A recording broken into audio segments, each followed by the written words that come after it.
today was probably a really bad day to choose to do a video because I've been cleaning all day and I don't even think I brushed my teeth, so just go ahead and, maybe put a blindfold on while you're watching this video, but whatever.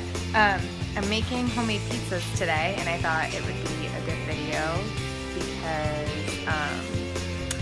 in the first video I talked about building confidence in the kitchen, and I think one of the ways to start building confidence is by cooking easy things that are successes almost automatically.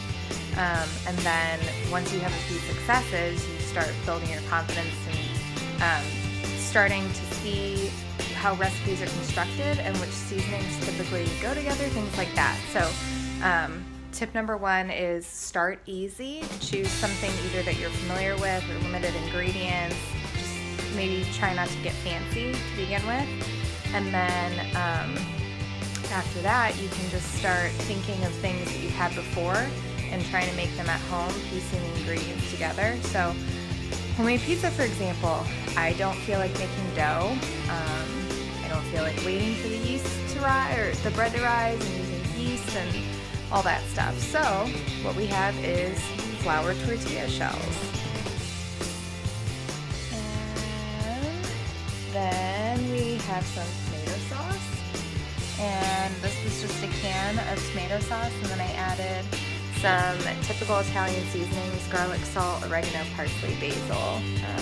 Pizza sauce typically has more oregano than other, like marinara sauce. And I added a little bit of olive oil. And then we have mozzarella cheese and some fresh basil that I'm going to throw on the top. And then I just chopped up some green peppers.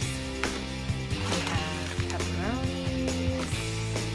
And then I have some shredded carrots that I'm going to put on mine. Yeah, Benny won't let me put it on his. Some red onion.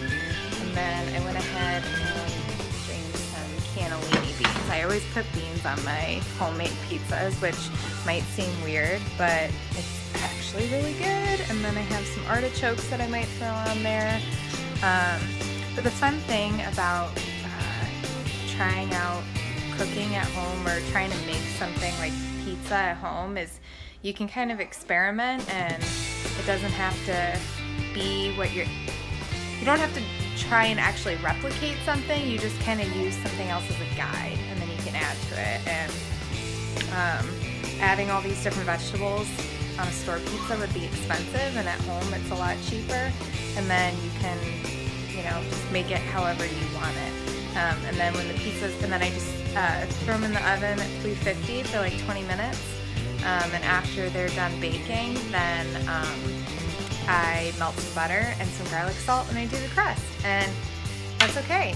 I mean, butter is totally fine as long as you're not putting butter on everything all day long. And I don't know, I feel like people are always like, oh my god, you're a dietitian, you feed your kid bacon and you eat butter and blah blah blah. The key really is all things in moderation. You shouldn't feel guilty or bad about putting butter on something. I think it tastes good, so I'm gonna eat it. And then last thing for the pizzas, before I throw them in the oven, I just do a once over on the top with some canola oil cooking spray, just a really light mist, and that just kind of helps brown the top and brown the cheese. So, okay, ignore the face and keeping it real.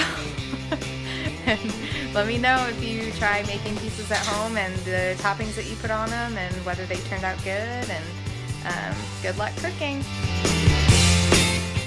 So here the basil is on the pizza before it goes in the oven, and I cooked it and it shriveled up and fried. So wait until the pizza comes out and then put the basil on. Enjoy!